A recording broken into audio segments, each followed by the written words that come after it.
రాష్ట్రాలతో ఉన్న జల వివాదాల పరిష్కారంపై తెలంగాణ ప్రభుత్వం దృష్టి పెట్టింది. అంతర్రాష్ట్ర జలవనరుల సమస్యలపై మంత్రి ఉత్తమ్ కుమార్ రెడ్డి సమీక్ష నిర్వహించారు. సుప్రీంకోర్టు సహా పలు ట్రిబ్యునల్లో పెండింగ్లో ఉన్న కేసులపై సుప్రీంకోర్టు న్యాయవాది వైద్యనాథన్ బృందంతో సమావేశమైంది. సత్వరమే జల వివాదాల పరిష్కారానికి చర్యలు తీసుకోవాలని మంత్రి ఉత్తమ్ కుమార్ రెడ్డి ఆదేశాలు జారీ చేశారు. సీనియర్ ఐఏఎస్ అధికారి ఆదిత్యనాథ్ దాస్, నీటిపారుదల శాఖ కార్యదర్శులు రాహుల్ బొజ్జా, ప్రశాంత్ పాటిల్, ఈవెన్సీ ఇరిగేషన్ శాఖ అధికారులు సమావేశంలో పాల్గొన్నారు.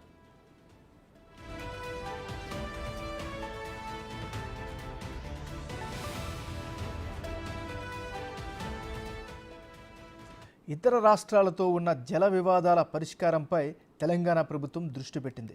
ఇక ఇదే అంశానికి సంబంధించి మరింత తాజా సమాచారాన్ని మా అసోసియేట్ ఇన్పుట్ ఎడిటర్ నగేష్ అందిస్తారు. నగేష్, చెప్పండి, ఈ సమావేశం ముఖ్య ఉద్దేశం ఏంటి? అవుట్పుట్ ఏమొచ్చే అవకాశం ఉంది?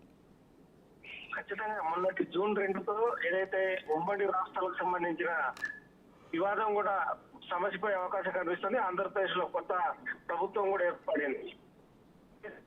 ఇల్లు ఏదైతే ఉందో ఉమ్మడి రాజధాని అనే అంశము తొలగిపోయింది కాబట్టి ఖచ్చితంగా జలవనరుల సమస్యను పరిష్కరించుకోవాల్సిన అవసరం కూడా ఉంది. ఎందుకంటే ఇప్పటికే సుప్రీంకోర్టుతో పాటు వివిధ ట్రిబ్యునల్లో కూడా కేసులు కొనసాగుతున్నాయి.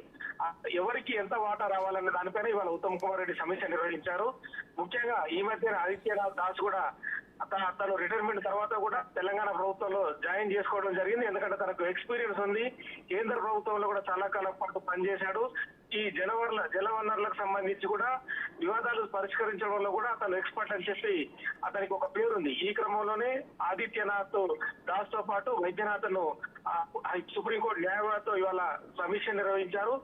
అంటే వాటర్ కు సంబంధించి ఉమ్మడి రాష్ట్రంలో శ్రీకృష్ణ కమిటీ చెప్పినట్టుగా ఎవరికి ఎంత వాటా రావాలి, ఆ వాటా ఎలా పరిష్కరించుకోవాలన్న కోణంలో ఉత్తమ్ కుమార్ రెడ్డి వైద్యనాథన్ తో సమీక్ష జరిపారు. ఇందులో రాహుల్ బొజ్జాతో పాటు పాటిల్, ఈఎన్సీ అధికారులు కూడా పాల్గొన్నారు. ఎందుకంటే దీర్ఘకాలం ఈ సమస్య ఉండకూడదు. ఎవరి వాటా నీళ్ల వాటా తెగిపోతే కనుక వాళ్ళు వాడుకునే నీళ్లు ఏపీ ప్రభుత్వం వాడుకుంటే తెలంగాణ వాడుకునే నీళ్లు తెలంగాణ వాడుకుంటుంది. కృష్ణా ట్రిబ్యునల్ సంబంధించి ఎప్పటికీ గొడవలు జరగకూడదని చెప్పి కూడా ఇక్కడ సమీక్షలో తేల్చిన పరిస్థితి కనిపిస్తుంది. తదుపరి ఉత్తమ్ కుమార్ రెడ్డి ఆంధ్రప్రదేశ్ రాష్ట్రంలో ఉన్న నీటిపారుదల శాఖ మంత్రితో అలాగే వాళ్ళ అధికారులతో కూడా త్వరలో కూడా ఒక మీటింగ్ పెట్టే అవకాశం కనిపిస్తుంది. తదుపరి ముఖ్యమంత్రి రేవంత్ రెడ్డి అలాగే ఆంధ్రప్రదేశ్ చీఫ్ మినిస్టర్ చంద్రబాబుతో కూడా ఒక మీటింగ్ నిర్వహించిన తర్వాత వివాదాలు పరిష్కరించుకోవడం కోసం ఒక అవగాహన ఒప్పందం కుదుర్చుకొని తదుపరి ట్రిబ్యునల్లో వీళ్ళు లింక్ అంటే తాము అవగాహన కుదిరిపోయింది, వాళ్ళకు రావాల్సిన ఏపీ రావాల్సిన వాటా ఏపీకి వస్తుంది, తెలంగాణకు రావాల్సిన వాటా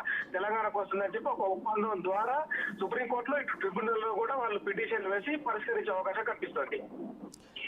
నగేష్, ఒక విషయం చెప్పండి. ముఖ్యంగా ఆంధ్రప్రదేశ్తో మనకి చాలా కీలకమైనటువంటి అనుబంధాలు, సంబంధాలు ఉండాల్సినటువంటి పరిస్థితి ఉంది.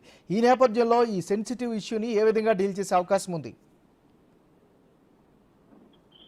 గతంలో సెన్సిటివ్ ఇష్యూలో కూడా గత ప్రభుత్వాలు ప్రయత్నించి అప్పుడు తెలంగాణ ప్రభుత్వం 10 ఏళ్ల పాటు కేసీఆర్ ప్రభుత్వం కొనసాగింది. అక్కడ జగన్ కూడా కొనసాగారు.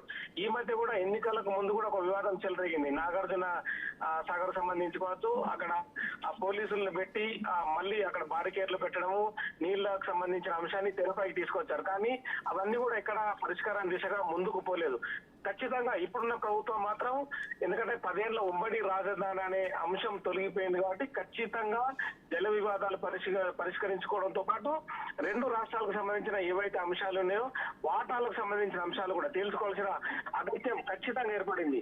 ఈ క్రమంలోనే రెండు రాష్ట్రాల ముఖ్యమంత్రులు, ఎందుకంటే ఈ మధ్యనే చీఫ్ మినిస్టర్ ఆంధ్రప్రదేశ్ గా చంద్రబాబు నాయుడు తను పదవి ప్రమాణ స్వీకారం చేశారు. ఈ క్రమంలోనే రేవంత్ రెడ్డి కూడా ఈ మీటింగ్ సంబంధించి మరి హైదరాబాద్ లో నిర్వహిస్తారా లేదంటే అమరావతిలో నిర్వహిస్తారనేది మాత్రం ఇంకా తెలియాల్సి ఉంది. ప్రస్తుతం అయితే రెండు రాష్ట్రాల మధ్య ఒక అవగాహన ఒప్పందం వచ్చి ఆ అవగాహన పైన ఇద్దరు సంతకాలు పెట్టి సుప్రీంకోర్టులో అలాగే ఇటు ట్రిబ్యునల్లో కూడా ఖచ్చితంగా పిటిషన్లు దాఖలు చేసి పరిష్కారం దిశగా ముందుకు వెళుతున్నాం. ఇక్కడ కేసులు నడవాల్సిన అవసరం లేదని చెప్పి అవగాహన ఒప్పందాలపై సంతకాలు చేసుకుంటే ఈ వివాదం పూర్తిగా సమసిపోయే అవకాశం కనిపిస్తుంది. Thank you Nagesh.